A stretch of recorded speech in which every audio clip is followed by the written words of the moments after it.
sweeps. If you just have at least one good one, I like the scissor sweep. Sometimes it gets referred to as a knee shield. So it does kind of help kind of create that little bit of distance. And especially if you've got someone really heavy and kind of try to put loads of weight on you, using this kind of position here does give you the ability to kind of control the distance.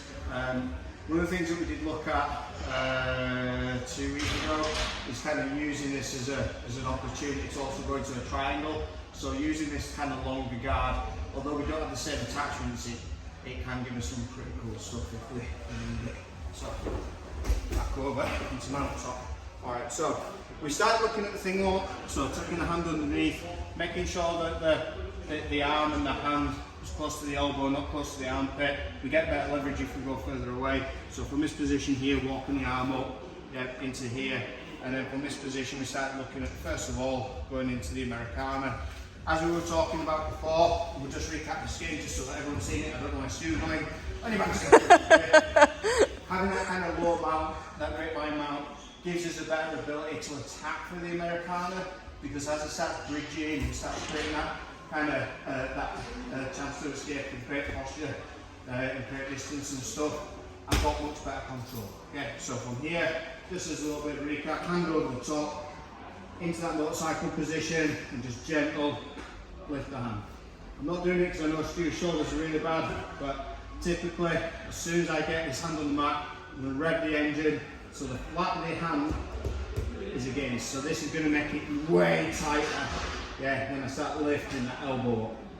If his thumb touches the mat, he can thumb out, so he can thumb away from me, and start getting out of the position. So having that flat, having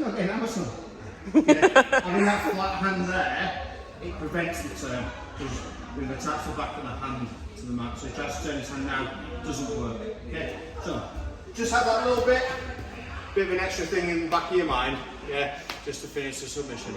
Alright, if you are going flat palm, be really careful how quick you lift that elbow, especially these older guys. Alright, like Harry and Mason. Nothing from the guys. On 3. 1, 2, 3. Still going to do the same sort of thing, using that kind of thing walk. Remember, when we're in mount, if he starts going for like the trap and roll and stuff, this is our opportunity where we can start going for that thing walk. So do you see how I kind of change my hand position? So initially, I like to have my elbows pointing out, because if he does go over into that trap and roll, it's a little bit stronger. If I have my hand pointing this way, it's much easier for him to kind of chop that hand, and break the posture.